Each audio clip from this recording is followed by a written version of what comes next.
It's your boy Concert Viz 34, and today I'm doing a Sunday stream instead of a Saturday stream. It's March 10th, 2019. Hopefully, everyone pushed their clocks forward. And here in the Northeast, we thought we were getting warmer weather for sure, and we did Saturday, and today we got snow outside. It's part of living in New England. Could be worse. We could have tornadoes. Thoughts and prayers to those fans who are down in some of the southern states where there's been some pretty bad tornadoes the last couple of weeks. So, I've always said, snow is snow, but like the fact that up here in the Northeast we don't get those crazy tornadoes, I will take snow any day. But anyway, we want to talk about some things, not really solid, like I have to get to this topic type uh, subject matter. I had a stream earlier in the week about the first show of the European tour, and went over a lot of like big things about that first show.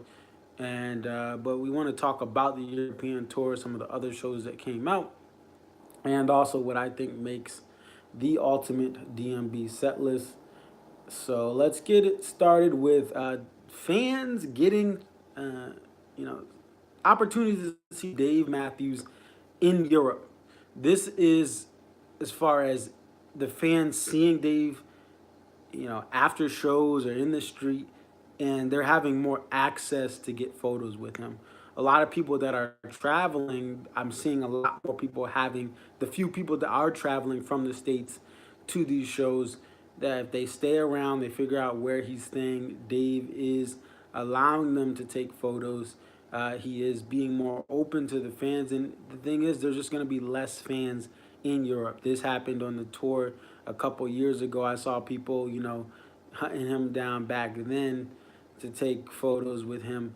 And I kind of have mixed feelings about how, fans trying to get photos with Dave or any artist. I think that if it's done respectfully, that it's a great experience. I mean, I would love to meet him as well, but I think that sometimes I kind of err more on the side of just let these guys live their lives.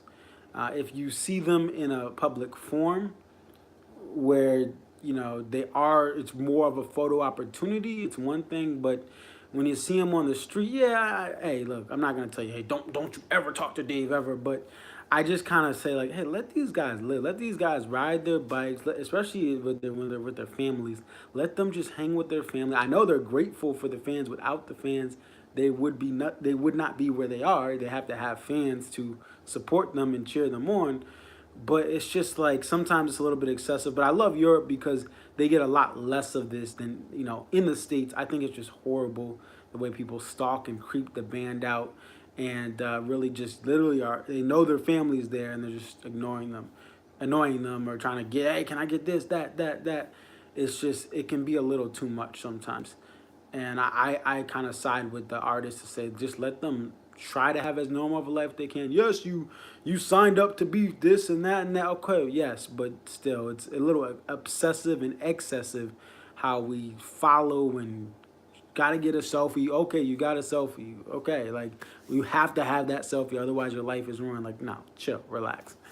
But at the same time, what I've been hearing on some forums and on Facebook is that Dave is, he even asked some fans, according to someone on Facebook, that he asked one of the fans that, he was asking fans who were there in a little lobby in an area that didn't ask for a photo, hey, you want to take a picture?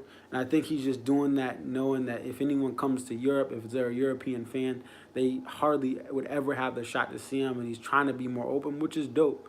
But I really just think that people need to, especially in the States, be more respectful to Dave.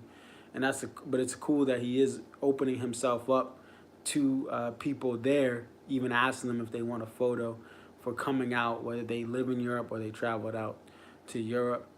The other story that I saw, and this has to do actually with the bigger world event, but where Sean Ross needed a, oh, your friend Danielle John got photos. Was she in Europe? Was she in Europe, or did she have to like hunt on the, is that how she got it? But the other thing I want to talk about, Rashawn was needed a mouthpiece. Oh, Berkeley in 2016. Okay, that's when she's Danielle. So I look forward to meeting Danielle as well when I go to the Gorge.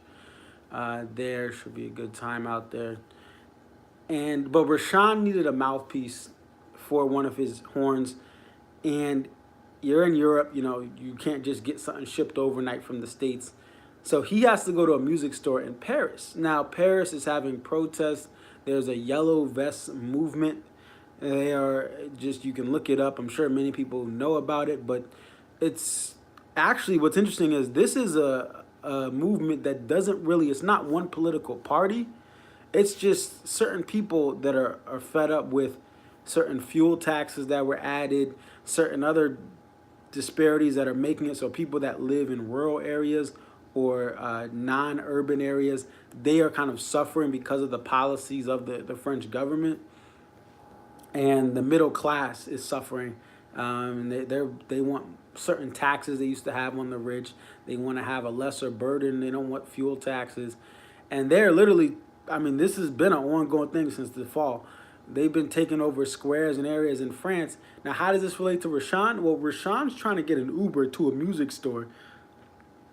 They have an off day on the 9th, and he's trying to get there. And because of the roads being shut down, because of police trying to work around these different obstacles, Rashawn shared on his Instagram that he went to one Uber. He starts driving. The Uber driver's like, I can't get you to the music store. There's literally there's cops, there's a roadblock. I cannot physically drive you over certain avenues and streets to actually get you to a music store. So he ditches that Uber, walks a little bit, finds another Uber who can get him to the music store, and then gets back safely. But a little bit of a scare because one of his horns, I don't know which one, needed a mouthpiece, and he found one at a French music shop and posted about it on Instagram. I'm sure he maybe had just one of the horns, but it's a big impact to the show. People have been waiting for this show if they're a French fan, and Rashawn is a part of the sound, whether you like him or hate him. So I'm glad he was able to get that mouthpiece, able to perform, and put on a great show today. Well, it's tomorrow in France, but today it's 8:31 Eastern, where I am, March 10th. So he ended up getting that. So just a very interesting story, and it's just another logistical challenge with traveling overseas is you can't just get something right away or get something shipped over or even have a mass abundance of access. Whatever you brought over through customs, that's all you really have. But good for Rashawn. Another topic I want to talk about is I just have been seeing this on DMB Family on Facebook. I guess some people don't like Sledgehammer. Definitely comment below, and if you watch this video, you watch it later, what you think of Sledgehammer. But and it was only a couple people. I only can go by the loudest voices in a Facebook or a message board. They were saying they don't like the Sledgehammer cover, and they think they said it's played too much here as far as just with these current tours, and they played it a lot last summer. I was glad it was back, in my opinion, and I thought more people would.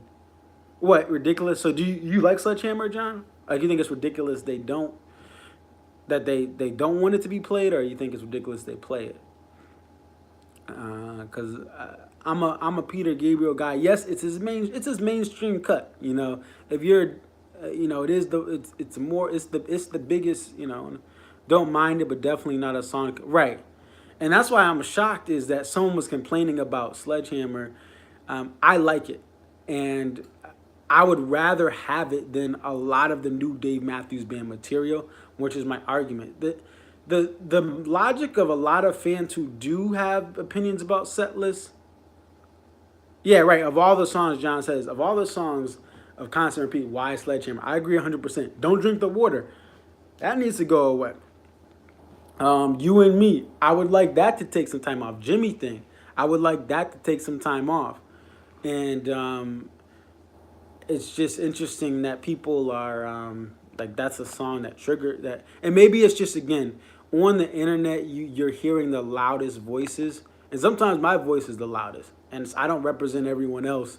Some people agree, some people disagree. But Sledgehammer has been played twice this tour.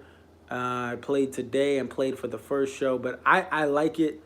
And what I was trying to get to is fans think that, oh, if they get rid of Sledgehammer, they're gonna bring in Dreaming Tree, they're gonna bring in Pig, they're gonna bring in the last. And that's not how the set list works. Okay, and no, I'm not Dave. I'm not behind the scenes, but I can guarantee you, if Sledgehammer is not played, we are not getting Pig 30 times in a year. We are not getting the last stop more than 2 times, if that, all year. It may only be played once this year, if that. So it's like, you can't say I want this song to go away and then Dave is going to bring in another song. You can hope that a song comes back, and that's what I always say. I hope that certain songs like Jimmy Thing go away and you get something like recently, like a just anything, Raven, Pig, The Stone, to get 10 plays, to get 15 to 20 plays instead of 2 or 3 plays a year. But that's not how it works. But I would rather have Sledgehammer than You and Me. I'd rather have Sledgehammer than She. Let's see, pretty much a lot of the last couple albums.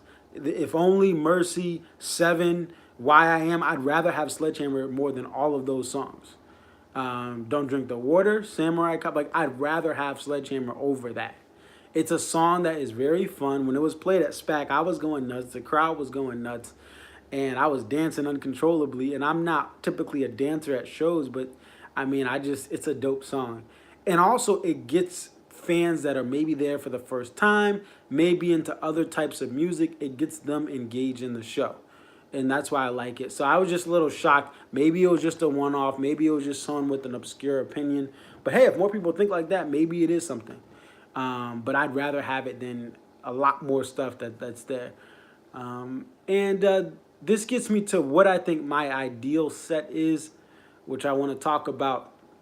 I will start off with the newer stuff and work my way back. So my ideal set list has first deeper cuts from the last couple albums, the last 3. So we have Come Tomorrow, Away from the World, and Big Whiskey. I would, for any new music, I would love for deeper cuts. And some of these songs were played more frequently when the album was out. Some weren't. But I'd rather have much more deeper cuts, songs that now that we've had a couple years of Away from the World, we've had about 10 years or so with Big Whiskey, and or 10 plus, because I think it was 08, 09. So, and then we have, this is be a couple years ish, because it depends on when they were first played. Like, we've had Samurai Cop and some stuff from Come Tomorrow start in 2016. So we've had some time with that music. And I really think that here are some of the songs I would like to get 15 to 20 plays instead of the Sevens, the Why I Ams, the You and Me's, the at times the Belly Belly Nices and the Mercies and If Only. Now those weren't played as much as the time went on, but I don't want them to be played, and they are being played. Like Mercy was played this tour. I'd rather have the riff. I'd rather have Broken Things. I'd rather have Dive In. I would even rather have Time Bomb. And I know that was played a lot at a certain time when Big Whiskey had just came out. And Black and Bluebird, same thing, played a lot for like a year, and then it got cut back. I'd much rather hear that than hear some of the stuff that's overplayed from the newer music. I'd rather hear Virginia in the Rain, even though some people can think it's a little bit of a snooze fest, depending on the environment of the show. If the crowd's loud, it ruins the experience for sure. But I love Virginia in the Rain, just the vibes of it. Rooftop 2. Rooftop, and this is what I was listening to the show, the Greek theater show from 2014. I think it was 2014 or 15. Whatever that Greek theater show was, I was listening to that on my 4-mile run yesterday, and I love how, this is why Rooftop actually, it's not the best song. Like, I'd rather hear Broken Things or the riff. But one of the things about Rooftop that makes it so good is Away from the World, I've always said, great studio album, doesn't translate well. That song translates so well to the live show. And then having that little breakdown, the dun-dun, like that little breakdown at the end, is just, it's great. And I remember first hearing it, and it was one of the songs that, especially with "Watch Your Mouth," John, the lovely ladies. No, no, no, no, no, no. We don't discuss them.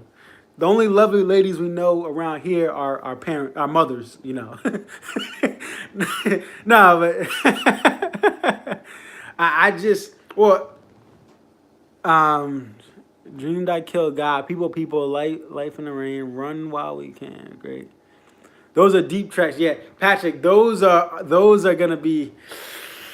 I would love for them to come back. It's gonna be a long shot. The band needs to prove me wrong. Bring it back, John. My issue with the Lovely Ladies is they're too extra. And I just went to church. I go to it. Well, it's a non-denominational. I go to it pretty much as a Baptist church. John. You don't want to hear people. What? Hey, look. Well, I'll say to the Lovely Ladies. I just don't like with Drunken Soldier. They ruined it. They was out of control. Soldier, they ruined that. Even other songs, they're too extra. And I love the soulful gospel sound, but they just go a little too extra. And then the sets are predictable. When they come out, there's only 2 or 3 songs that they're going to play. And when they come for the entire tour, it ruins the tour. But anyway, I think, but Rooftop is a really, really good song because the band does so much. Yes and no, John. The problem is the sets can be predictable, but when you have a Lovely Ladies come, you know they're gonna do Stay or Love. Hey, if the Lovely Ladies did JTR every time, I wouldn't be mad. But the problem is when they show up, like for instance, I was at the show in 2014 when the Lovely Ladies came, and then I saw them in was that 20? Yeah, that was 2014 in Mansfield. The problem is every time they showed up to a city, you knew they were going to play those Lovely Lady songs.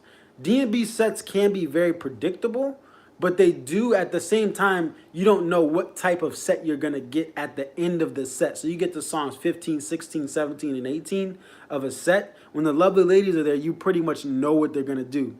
But if you're at a Hartford, if you're at a Mansfield, if you're at a Deer Creek, you still don't know how that set's going to end. SPAC, same thing. You still don't know how that set's going to end. But if the Lovely Ladies come to SPAC, you know it's going to be the same predictable, blah, blah, blah. Oh, no, no, no. And maybe it's just because I go to Hartford every year. But my issue is, yes, the sets can be pretty, you can pretty much know. A certain guitar comes out, you know what they're going to play. But at the same time, there is a little bit of a surprise at certain venues, certain weekend shows that you would get when the Lovely Ladies aren't there. Plus, Buddy Strong can do what the Lovely Ladies do and play the keys. So we don't need the Lovely Ladies. But anyway, going back, I like I said, I want the deep cuts from my ideal set has those deep cuts from the newer stuff. Oh, Burgettstown, yeah, and outside of Pittsburgh. Yeah, and I mean, a lot of the shows now they're gonna have that, and with the older age, they're gonna have that. With Dave's voice, he's gonna play certain stuff, and then you go to certain shows, certain Saturday shows, or certain special 2-night stands. He's gonna whip out those rare stuff, and then rest his voice during the week. But Ideal set the deep cuts from the newer stuff, and then I was talking with John about this on Facebook message earlier. From every day, I want the rock music that rocks from the band. So Right, What You Are, and then John had brought up I think Dreams of Our Father or Mother Father, like Fool to Think. Some of that rock, even though a lot of people hate Every Day because of the mainstream appeal, because it is very poppy and simplistic, but like I like that type of D&B rock because it was made without Tim Reynolds really being a full-time member, so it has a balance. And yeah, Dreams of a Father hasn't been played since '01, I think. It was played like I think it's been played like 7 times or something. But I just think that those songs, because Dave was on an electric guitar, but everything else was still more, one person's on a guitar. And there's not Tim Reynolds noodling and playing loud, and we have to make this arena rock. Those songs are amazing. So Right and What You Are and Dreams of Our Fathers, Fool to Think. And some people don't like Fool Thing, but I love it. And I still haven't heard it live, but I'm still chasing that down. Um, Too High and Dodo. Yeah, and you know what? That's the thing too. And I didn't actually add this in my notes, but I would love a Dodo, a Too High, just some of those deeper cuts from his solo album, Some Devil.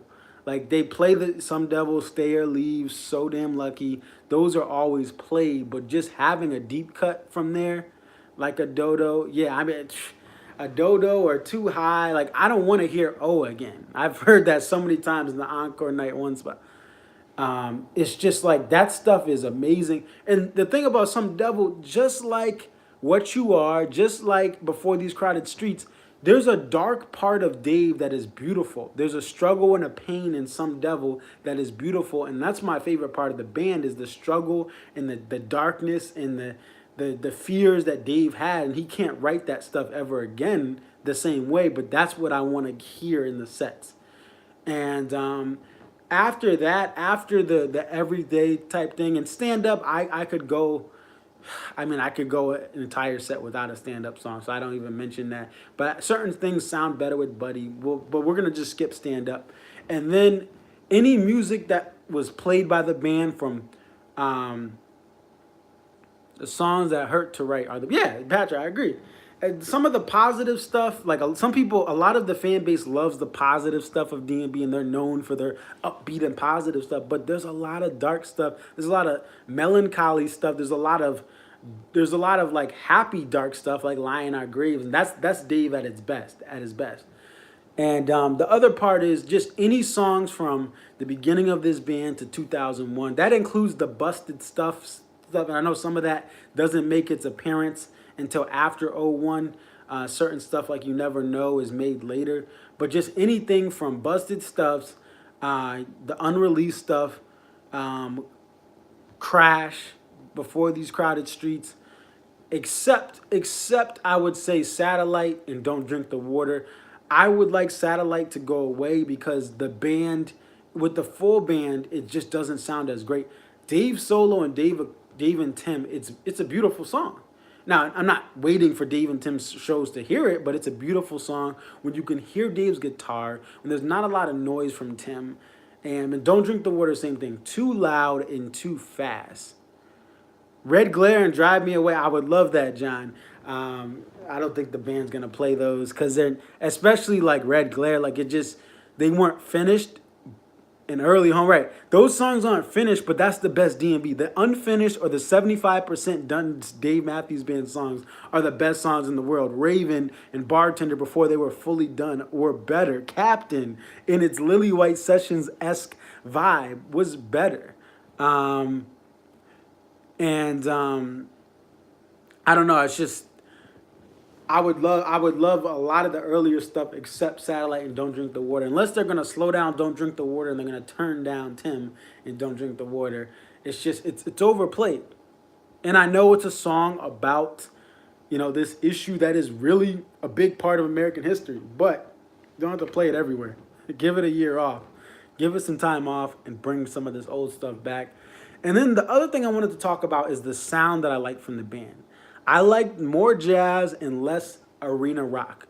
That's why I don't really like a lot of the new music live. A lot of Big Whiskey live isn't my cup of tea. Seven, Why I Am. Now look, I will still get up. Like I'm not gonna be like, I'm not dancing. Like I'm gonna sit down. But it's just the arena rock sound that the band has, the horns being too loud, not my cup of tea for some of the newer stuff. There's times when the horns and Rashawn can be loud, but there's certain times they need to just tone down. And that's another thing too.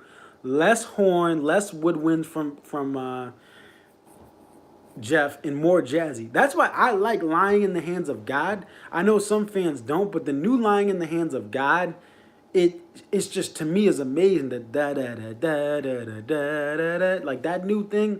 You have it. It's a little more compact than the older versions, and I like the older versions where and John says, why does he play songs like Seven, That Goes You, and they do more damage to his voice?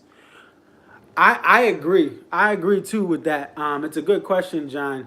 So yeah, Seven, And That Girl Is You, like that song is it's a lot. Oh yeah, the bourbons and light interpolation. Yeah, they did have that. And that's the thing is, but I think that there's something with Dave just likes those songs. Dave is a happy, married, children. Like I think that a lot of the sets are just stuff like Jimmy. That's why he likes Jimmy thing. He loves the dance, like the upbeat stuff. He has a little drink sippy sippy before his shows, and I think that the feeling of playing those songs for him in having that rock star feel that he couldn't really have as much earlier in his career when he was tormented with the hardships he was going through, still struggling with demons from the past. I think songs like Seven and That Girl Is You, they mean a lot more. Like he has children. It could be about his children, his daughter. It could be about his wife. It could just be about both of them. It could just be about any girl.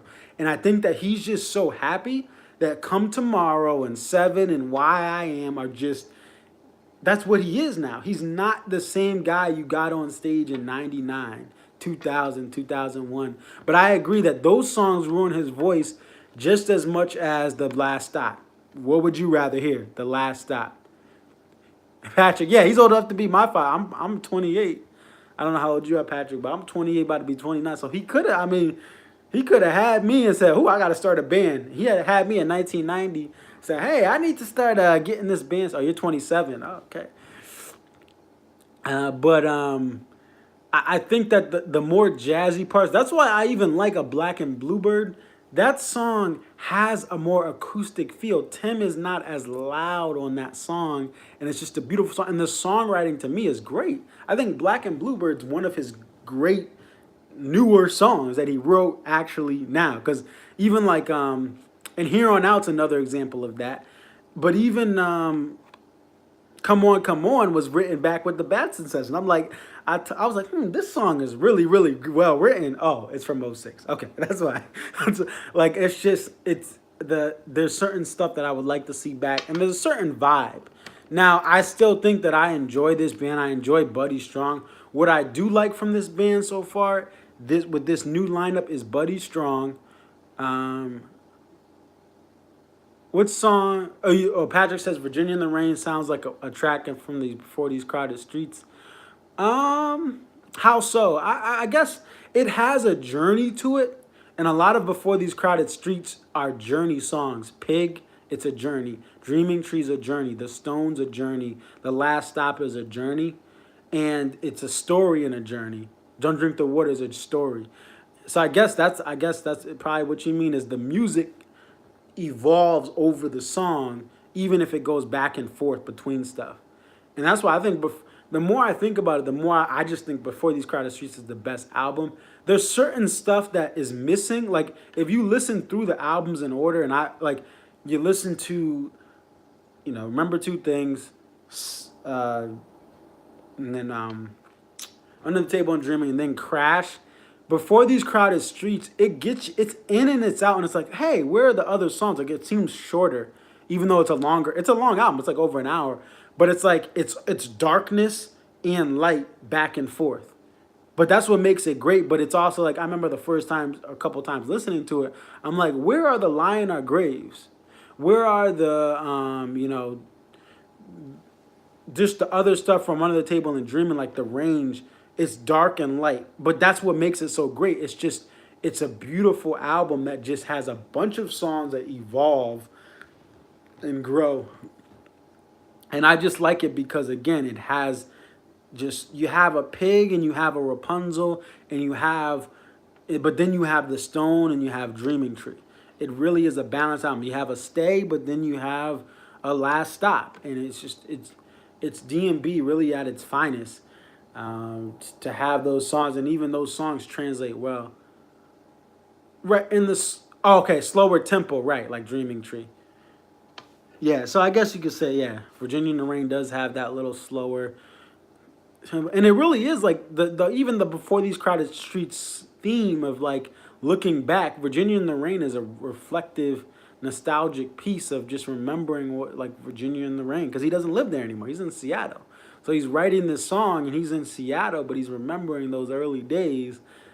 And then talking about it. So, but and I think the slower tempo thing is what the band. That's the other thing that I don't like about this modern sound. And I think I figured out what I really don't like about this band. And it really is the rock. They are trying to do this mainstream rock feel. It's gonna bring in new fans for sure. When they do festivals, that's why they have the Sevens, the YIAMs. Patrick, I'll get to that in a second. Batson tapes. But I realized that a lot of what I didn't like about the first set of this European show is it is more of a rock show. It is more of a, hey, we don't have Leroy, we don't have Boyd, let's just rock out.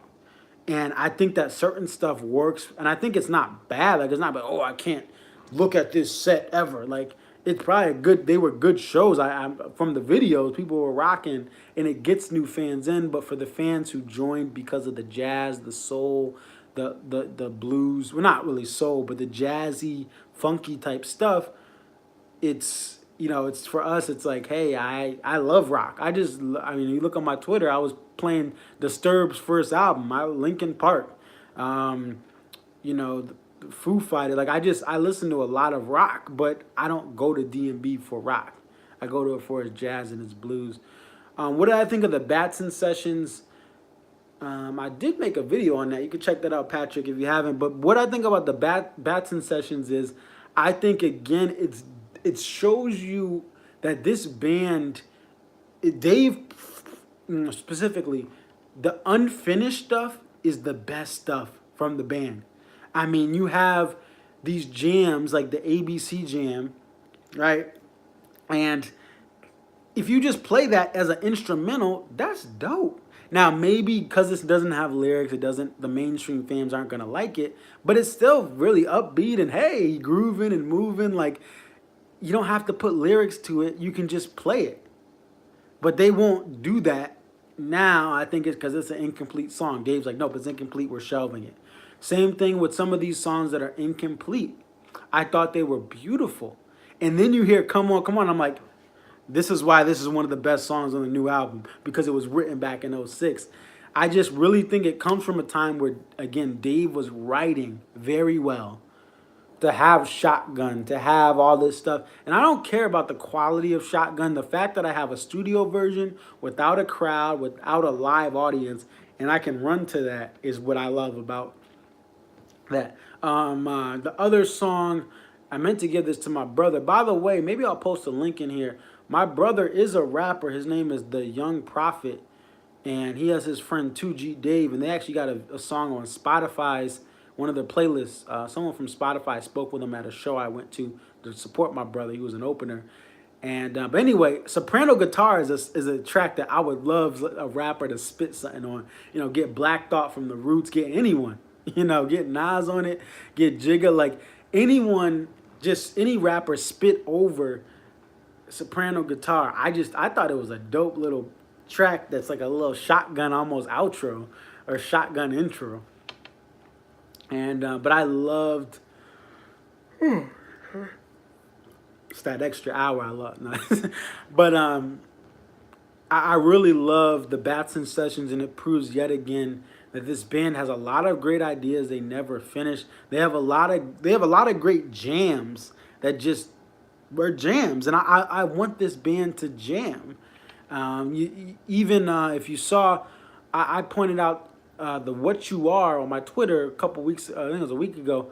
There was a What You Are from 2010 Madison Square Garden where it's just like, it's more of a like a smoother, you know, slicker, jazzier What You Are, and he's like dun dun dun dun dun dun, and you can look that up.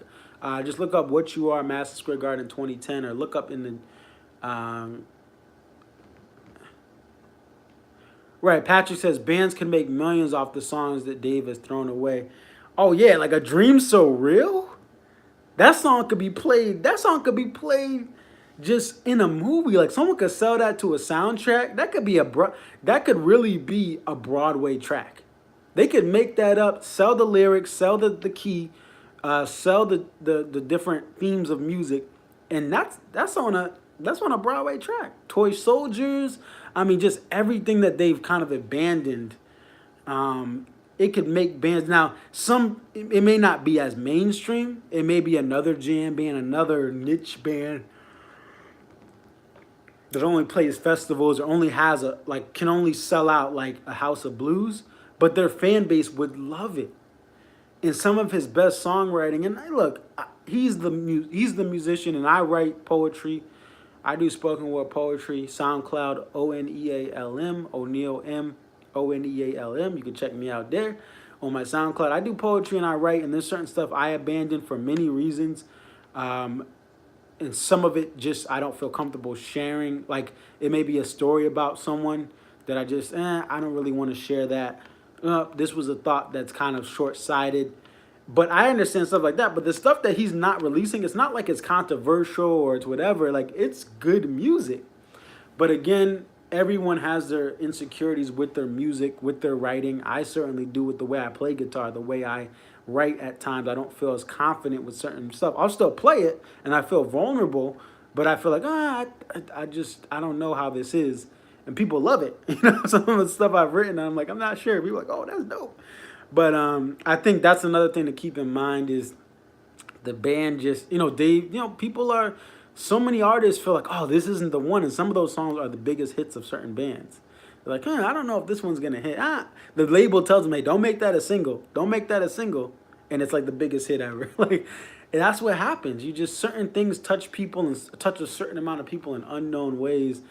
And, the DMB Live 25 is a perfect example of like why this band needs to stop throwing away stuff. Break for it, break free. A Dream So Real. Like, there's just so many toy soldiers in the warehouse. There's so many great pieces of music that just have been abandoned. But hey, what are we going to do? At least we have it on tape. At least the Batson Sessions was leaked. I know Batson feels kind of bad in the band. The band didn't want it leaked, obviously, but it's just, it's such beautiful music. The Lily White Sessions, oh my gosh. The Gray Street, and Gray Street with the third verse, Gray Street before there was an official, like, solid third verse. Those are the best Gray Streets. Slower tempo, more acoustic, like, that's what is the best. But, the band's going to play what it plays. Let's see, so we had a couple shows here. Paris was today, and we had a Help Myself Liberation. Luther College, I don't think they recorded video. Maybe there is like an old tape, but I think it would have already been out by now. I think they would have sold that. It would have been, and even if they have it, they probably can't convert it to HD because it's in Iowa, right? They probably didn't have top-notch cameras like some of the, like the shows at Madison Square Garden, some of the what is now the Wells Fargo Center, what has any arena, those have high definition cameras even from the early 2000s or, high quality cameras. But I don't think in Iowa, Dave and Tim, they had that there. So, or was it Idaho? I think it's Iowa. Is Luther? I think Luther College is in Iowa. But nevertheless, I think that we would have had that by now. But some of the shows we have, so Paris, Help Myself is Liberated. I'm not the hugest fan of Help Myself, but I still think that I like the message and I like the songwriting. I think some of the yawning is it is contagious. Problem is I got so turned up today. I woke up, church was delayed. Oh, Decatur, Iowa, yeah. I got so turned up, I was like, I went to sleep. And I went to sleep at like midnight Eastern time, woke up, church was delayed. I shoveled my stuff, went to my girl's house, shoveled her driveway because she's a nurse, and so she could get home and everything's good. I come back here, I start listening to Disturbed and work out before church. I'm like pumping iron, listening to Disturbed, like I'm going to hell. Like it's like I'm listening to like the most demonic music ever, pumping iron. And like I only do like 15, 20 pounds, but I do a lot of, because I'm a runner. I don't lift more than 20 pounds in each hand. I do 20. That's a whole different story. Unless I'm trying to like, when I played hockey, I lifted a lot more. But when I run now, I do road races. I got to be lean. So I'm doing all this stuff, but it's like very cardio weightlifting and body weight stuff. and I'm getting yeah, and then I got home from church and I was like, bro, I'm tired. So I was turned up. Usually I'm dragging this day, but now I'm just out of it. But so Paris, we get Help Myself, we get a Crush, and I think Crush is a game breaker type of a song. Even though it's still played a lot, it's a game breaker. So I thought that was dope. And we get a What Would You Say tour debut. Granny, I love Granny, and I think it's cool that Granny is still around.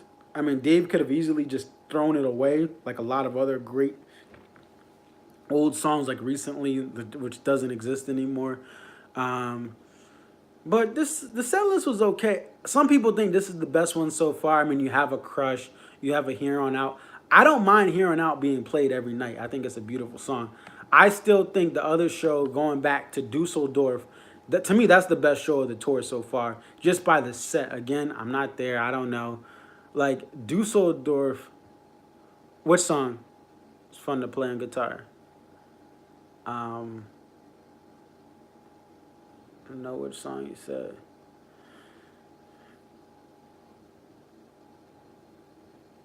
But oh, Crush? Is it Crush? You talking about Crush? Because I do love playing Crush on guitar, and the chorus. Oh, Granny. Oh yeah, Granny is fun. Yeah, when you get those lower high note, the B and what is it? You hold down the like the little da na na na na na na. That's like the B and the G strings, I think, and then you get up to the top.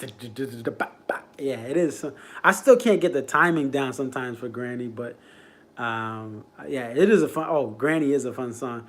I love Crush. The chorus of Crush on a guitar is just fun to play. Um, but I think that the Dusseldorf show, you get a Nancy's in the Warehouse, you get a One Street World opener, Lying in the Hands of God, which again to me, Into So Right. I mean, those are two songs that I would love to see, and I don't mind if they're played a lot. And you get a Kill the Preacher tease.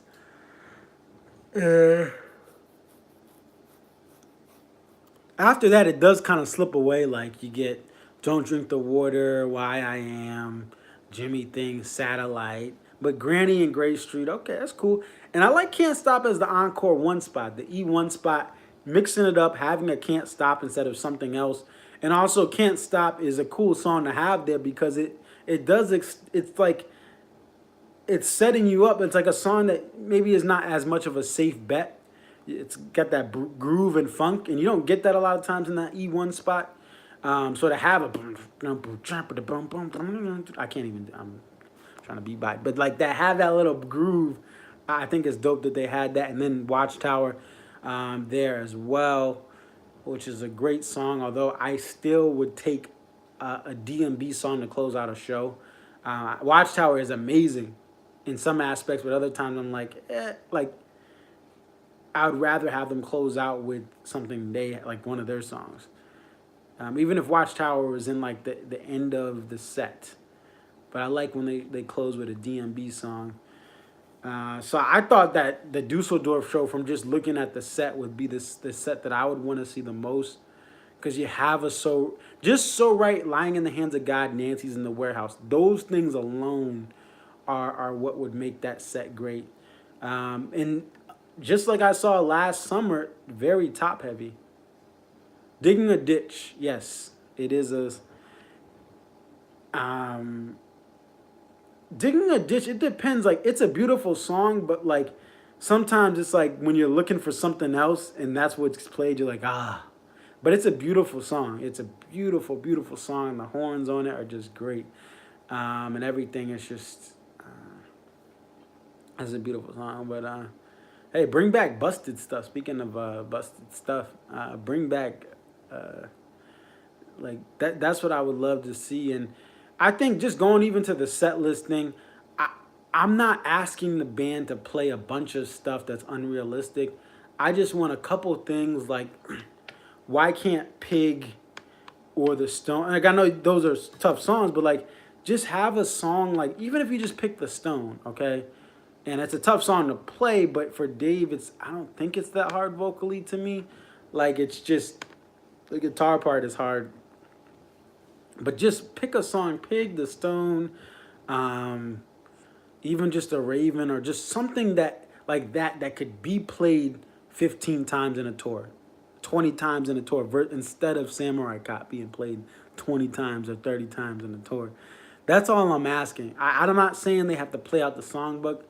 I would like that, but I'm still going to enjoy the shows. I still only go to a certain amount of shows because I know if I keep going to more than three, like I'm going to 3 nights of the Gorge this year for a reason, but if I go to more than, like in a summer tour, if I go to more than 3 shows, I'm going to be, that's it. Like, it's not going to be worth my money. And that's the other frustrating thing. We're paying more money for, to me, what is lackluster sets, no openers, no Leroy, RIP, no Boyd in his prime. Like, that's the frustrating thing about nowadays. And that's why I just tend to go to less D&B shows or not go to more than 2 or 3 and then call it a year. Because there's no opener. There's a lot less guests last year. There weren't as many guests. Like in 2013, and maybe it's because I'm a Hartford guy, but Stanley Jordan or someone always, Mark Whitfield, someone always pulls up to the party, in Hartford. And even when they don't, there's still good sets. Bradford Marsalis in 2015, my first pitch show, like that. Like I'd rather have that than like that. That's what I want. Like just bring more guests, have an opener, but it's like we pay more money and there's no opener. Like, and that's why I just go to a couple of shows and call it a day. Listen to a lot of taper stuff. Just follow the sets. I'm happy for people that are at shows when there's something rare gets released. But I mean, again, there's a reason I don't go to more than a couple of shows, because first I was growing into the fan base. I only had so much money right out of college. Now I have the money. Now this year it's going to the Gorge, but I'd rather spend a lot more of that money on other stuff. Humphreys McGee. I'm going to see. There's an Outlaw Fest with the Revivalists, which is a dope band. They're like one of the openers for Willie Nelson and family and Lucas Nelson and the Promise of the Real. Like I'm trying to go to that this year. It's in Hartford on a Sunday, so that's gonna be a fun show. John Mayer, I'm going to see him twice. Hopefully, got my tickets for Providence. I'm probably gonna go to opening night. This will be my first opening night. The Struts, I've heard of them. I haven't listened to them, but there's a lot of bands, especially in that rock or like kind of a jammy-ish, but mainstream jammy-ish, mainstream rock, but mainstream alternative that I just don't know because they're newer artists or just bands that I just haven't heard. But I'm excited. Because John Mayer in Albany, the ticket prices aren't that bad for his opening night, just like they weren't that bad when he opened in Albany a couple years ago. So this may be my first really opening night of a tour ever, for a certain leg of a tour. I don't think I've ever been. There may have been one that I just didn't realize was opening night, but I've been to like the second or third show. But the first show, that should be fun just to see, not knowing the set at all, what he's gonna do, and just taking it in. So that should be a cool thing there. But that's pretty much it. Unless anyone has any other thoughts, comments. Let me get some water. I wish Jack Johnson would play. Yeah, like Jack Johnson, I like his stuff, but he had like the Into the Sea tour, but yeah, he's out there in the West Coast. And there's other bands that just don't come to New England. They come to New York or Boston. Or no, they come to New England. They just don't come to Connecticut. And I'm not really it's not worth going to Boston for, in my opinion. Maybe if I was only going to 2, if I only could go to a couple of shows a year, I'd make that trip out. But I just would rather spend my money to a person coming to me. So, yeah, there's a lot of different artists. Chris Stapleton is another artist that not touring by me, but I would love to see him. And I think I even said in another video, I have no excuse. So if I really want to see him, I can drive 8 to 10 hours and go see him at one of the shows in the Midwest. There's no excuse. If I really want to go see him, I could take the time off. I could go spend the money if I really, really want to. But I'm going to probably pass just because of the Gorge and all the other shows I'm going to. And we'll see. But I'm excited for this year, and I'm excited for the Gorge. That's the big thing this year, is A, because of the Gorge, B, because of I-90 and the end of I-90. I live here on the East Coast, the beginning of I-90 at Logan Airport, and I definitely want to go to Seattle to see the end of I-90. I'm interested to go and see the Gorge, like the beauty of the Gorge, the beauty of driving I-90 through Washington, Spokane. I want to go to Idaho, Coeur d'Alene. which is like heart is cool en français. And Darlene, I can't remember what that meant. I took 6 years of French, but a lot of it, that was like 10, 12 years ago in high school. No. So like in middle school. But I really am looking forward to the road trip part of the gorge because I just, the geography of the Midwest, I mean the Northwest of Seattle, and then driving through I-90 to Eastern Washington, and then getting into Idaho. I definitely one of the days want to go to just even if it's over the border to Coeur d'Alene, or however you pronounce that. Coeur, I think it's Coeur is in French. Coeur, and then D apostrophe. And I don't know. I definitely am looking forward to that. But yeah, that's pretty much it. But I think, and one thing, if you see me here too, I'm a flip flopper. I stand on certain things, but I also flip flop because I say this set sucks, and I'm like, well, I should be grateful for this band, or that set is mediocre. But yeah, the band is still here. They're living. They're not dead. But I really think that I'm gonna try to enjoy these sets when I go to shows, and I do enjoy the sets when I go. 2016, I was a little disappointed because I don't know, I was getting my hopes up for certain stuff and it didn't happen, and the band's vibes were off. But 2017 with Dave and Tim, 2018 was amazing. Oh, and maybe, let's see, I'm at the end of this, but I would love to talk more about how people feel about Dave and Tim, because here's my thing. I would rather chase Dave and Tim shows. Like, I would rather go to 5 Dave and Tim shows and spend that money than go to 5 full band shows outside of a Gorge or a SPAC. See, the full band shows I go to, I'm blessed where like last year I went to SPAC, I went to Hartford, I went to Mansfield. Mansfield got the only So Damn Lucky. Hartford is Hartford, and SPAC is SPAC. So like when I go to these full band shows, they are usually lit. They're usually pretty dope. Now again, I've never been to Alpine. They get amazing shows. They get stuff we don't get here, like the Let You Downs. I haven't been to Deer Creek, and sometimes they get some gems. I've heard there's a great vibe out there. Haven't been, but shoot, Hartford, SPAC, and Mansfield.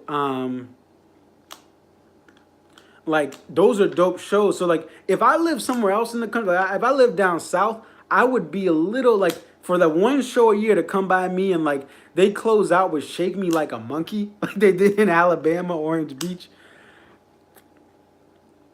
I'd be a little disappointed with that. If that was like the only, like, I guess I'd be happy too, but like I would only want to go to 1 or 2 shows if I live down south, because it's just like you're not gonna get that X factor every year. But what I'll say is Dave and Tim, no matter where they play, it doesn't matter where they play, they intrigue me so much because of the sound, because of the sets. You have more songs. So certain songs that I'm not as big of a fan of, they don't have that extended jam from Mercy. Mercy is not that bad to me when I heard it at Farm Aid last year with Dave and Tim. It's a beautiful acoustic song when it's just acoustic. When they don't have the 2 piano notes for 45 minutes after the song. Which, by the way, fun fact, my first show, I got that, and that was actually on the Away From the World bonus track, was that Mercy from, or no, Gaucho. No, it was the Gaucho from Hartford, that, not Mercy. But anyway, I did get that. That's a dope set. I can kind of see the Pittsburgh show. I have to look at that on the replay, but that's all I got for today. Thank you guys, Patrick and John, always coming through. It's a Sunday. Y'all still were ready. But like I said, I'm, I was initially like, yo, what are they doing in Europe? Like, this better not come back to the States. This better not, like, but now I'm at the spot where it's like, look, they're playing for the European fans. Thank you, Patrick. I'm glad you like my vids.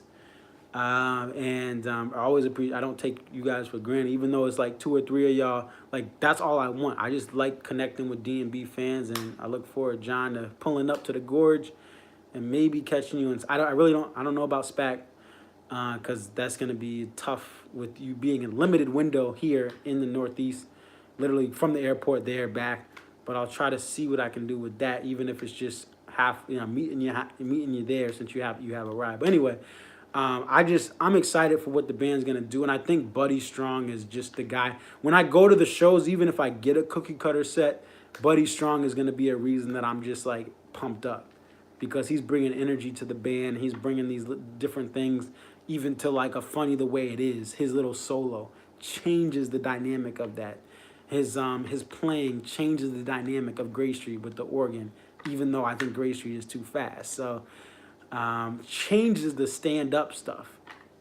It just makes it at a whole different level with him there. Bayou stand up. He just changes the dynamic of those songs with him being there, singing the interpolations he does with the songs from stand up, and it's just dope.